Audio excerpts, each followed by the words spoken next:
Hello everyone, आज हम class 10th की एक्सरसाइज 1.2 का थर्ड क्वेश्चन करेंगे। तो चलिए स्टार्ट करते हैं। क्वेश्चन पढ़ लेते हैं क्या है। क्वेश्चन है अभाज्य गुणनखंड विधि द्वारा निम्नलिखित पूर्णांकों के एलसीएम और एचसीएफ ज्ञात कीजिए। क्वेश्चन नंबर 2 में हमें 2 संख्याएं दी थी, अब क्या हमें 3 संख्याएं दी हैं और इन तीनों संख्याओं के अभाज्य गुणनखंड करने हैं और उसके द्वारा हमें एचसीएफ और एलसीएम ज्ञात करना है। इसमें हमें जांच नहीं करनी कि एचसीएफ गुना एलसीएम बराबर है दोनों संख्याओं का गुणनफल, क्योंकि इसमें 3 संख्याएं हैं। जो वो नियम है एचसीएफ गुना एलसीएम बराबर संख्याओं का गुणनफल, वो केवल तभी लागू होगा जब हम 2 संख्याएं लेंगे। अब हम 3 संख्याएं ले रहे हैं तो हमें वो जांच नहीं करनी है इस क्वेश्चन में, सिर्फ हमें एचसीएफ और एलसीएम निकालना है। तो चलिए स्टार्ट करते हैं। तो इसका जो फर्स्ट पार्ट है वो है 12, 15 और 21। अब हमें पहले इन तीनों के गुणनखंड करने हैं। इसको 2 से भाग करेंगे, फिर 2 से हो जाएगा ये, फिर 3 से होगा ये। ऐसे ही 15 है, 2 से नहीं होगा, 3 से होगा और फिर 5 से होगा भाग। और जो 21 है वो 3 से भाग होगा पहले, फिर 7 अभाज्य गुणनखंड। तो जो 12 है, 12 के अभाज्य गुणनखंड क्या आ गए, 2 गुना 2, यानी 2 बार आया, 2 की घात 2, और 3 एक बार आया है। ऐसे ही 15 के गुणनखंड देखते हैं हम, 3 गुना में 5, और जो 21 है उसके गुणनखंड है 3 गुना में 7। तो अब हमें एचसीएफ और एलसीएम निकालना है। तो एचसीएफ निकालते हैं पहले।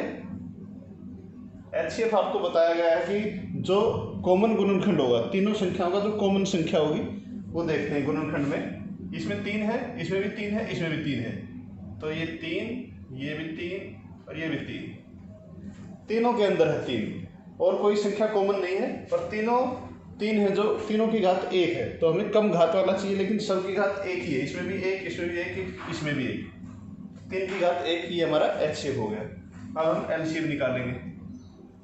एलसीएम क्या होता है, जितने भी अभाज्य गुणनखंड हैं वो सभी लिखने हैं और उनकी अधिकतम घात लिखनी है हमें। तीनों संख्याओं के अभाज्य गुणनखंड, इसमें अभाज्य गुणनखंड 2 की घात 2 है और कहीं भी नहीं है 2 की घात। जहां 2 की घात नहीं होता उसमें हम मानते हैं 2 की घात 0 है, यानी इसकी अधिकतम घात 2 की घात 2 है। ऐसे ही 3 की घात इसमें 1 है, इसमें 1 है, इसमें 1 है, तो अधिकतम घात 1 ही है।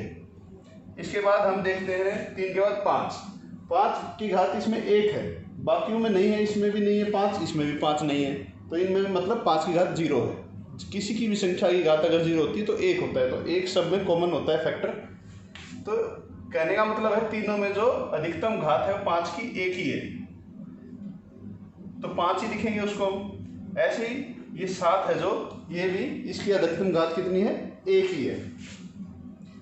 तो हमने देखा कि एलसीएम तो इसका आया इन सब संख्याओं का गुणनफल, और एचसीएफ 3 और एलसीएम इनको सबको गुना कर दो। 2 को 2 बार गुना करो, फिर उसको 3 से गुना करो, 5 से, फिर 7 से। जब इन सबको हम गुना करते हैं तो एलसीएम आएगा हमारा 420। तो हमने देखा 12, 15, 21 इन तीनों संख्याओं का जो एचसीएफ है 3 है और एलसीएम है जो 420 है। इसी प्रकार हम अगला क्वेश्चन करेंगे। तो चलिए स्टार्ट करते हैं। अगला क्वेश्चन है जो, उसमें हमें संख्याएं दी हुई हैं 17, 23 और 29। अब हमें इन तीनों के फैक्टर करने हैं, अभाज्य गुणनखंड करने हैं, 17, 23 और 29। अब इसके गुणनखंड करने से पहले हम एक चीज देखते हैं कि 17 है जो, वो स्वयं एक अभाज्य संख्या, ये किसी और से भाग नहीं होगी, अभाज्य संख्या है, ये केवल 17 से ही भाग होगी। तो इसके फैक्टर होंगे 17 और 1, और ऐसे 23 है जो, वो भी अभाज्य संख्या है, ऐसे ही 29 भी अभाज्य संख्या है। तो हमने देखा कि तीनों संख्याएं ही अभाज्य गुणनखंड है। इनके अभाज्य संख्याएं हैं ये, तो गुणनखंड क्या बन गए इसके 17। चाहो तो लिख सकते हो गुना में 1, क्योंकि 1 सबका होता है कॉमन फैक्टर। ऐसे 23 के अभाज्य गुणनखंड हो गए 23 गुना में 1, 29 के गुणनखंड हो गए 29 गुना में 1। तो अब हमें इनका एचसीएफ निकालना है। एचसीएफ होता है जो तीनों का कॉमन गुणनखंड होता है, जो कॉमन फैक्टर है, जो इसमें 1 है जो वो तीनों में है, बाकी कोई भी संख्या कॉमन नहीं है, तो एचसीएफ लिखेंगे 1। एलसीएम क्या होता है, एलसीएम सभी अभाज्य संख्याओं को गुना करना है जो उनकी अधिकतम घात होगी। तो इसमें 17 की घात 1 है, 23 की घात भी 1 है, 29 की घात भी 1 है, और 1 लिख सकते हो आप गुना में, क्योंकि किसी को 1 से गुना करेंगे आंसर वही रहेगा। तो एलसीएम आ गया हमारा 17 गुना 23 गुना 29। जब हम इन तीनों को गुना करेंगे तो जो आंसर आएगा 11,339। 11,339। तो हमने देखा कि इनमें एचसीएफ है जो 1 है और एलसीएम है 11,339। क्योंकि तीनों में कोई भी संख्या कॉमन नहीं थी तो इसलिए हमने इनके जो गुणनखंड देखे तो उसमें 1 होता है जो हर एक संख्या का एचसीएफ होता है। अगर एलसीएम ना उनका कोई अगर कॉमन गुणनखंड अगर और कोई नहीं है तो 1 तो होता ही है हर एक संख्या का।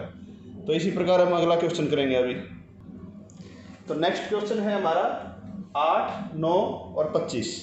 पहले 8 के गुणनखंड करेंगे, 2 से भाग हो जाएगा, ये 4 आ गया, फिर 2 से भाग हो जाएगा, फिर 2 से भाग हो जाएगा। ऐसे ही 9 को करेंगे, 3 से भाग होगा ये, फिर 3 से होगा। 25 है जो 5 से होगा, फिर 5 से। तो जो 8 के गुणनखंड है वो है 2 गुना 2 गुना 2 यानी 2 की घात 3। 9 है जो 3 गुना 3 यानी 3 2 बार आया है तो 3 की घात 2। 25 के गुणनखंड क्या है 5 गुना 5 यानी 5 2 बार आया तो 5 की घात 2। तो अब हम देखते हैं कि एचसीएफ क्या होगा इसका। जो तीनों के अंदर कॉमन संख्या है वो देखते हैं हम। जो इनके गुणनखंड है उनमें कॉमन क्या है गुणनखंड। इसमें 2 की घात 3 है, इसमें 2 की घात नहीं है, कुछ भी इसमें भी नहीं है। तो ऐसे ही 3 भी नहीं है, किसी में 5 भी नहीं है, मतलब कोई भी संख्या इनकी गुणनखंड में कॉमन नहीं है। तो इसलिए एचसीएफ क्या लिखेंगे हम 1, क्योंकि 1 सब में होता है, आपको बताया था। इसके बाद एलसीएम देखते हैं क्या है। एलसीएम होता है कि जितने भी गुणनखंड हैं उन सबको हमें गुना करना है अधिकतम घात वाली संख्याओं को। तो इसमें 2 की घात 3 है, अधिकतम घात 2 की 3 ही है, तीनों में देखते हैं। तो फिर 3 की घात 2, 5 की घात 2। ये देखा हमने एलसीएम में 2 की घात अधिकतम कितनी है 3 और 3 की घात 2 और 5 की घात 2। किसी भी संख्या के गुणनखंड में वो संख्या हो सकती है और उसकी अधिकतम घात लिखनी है हमने।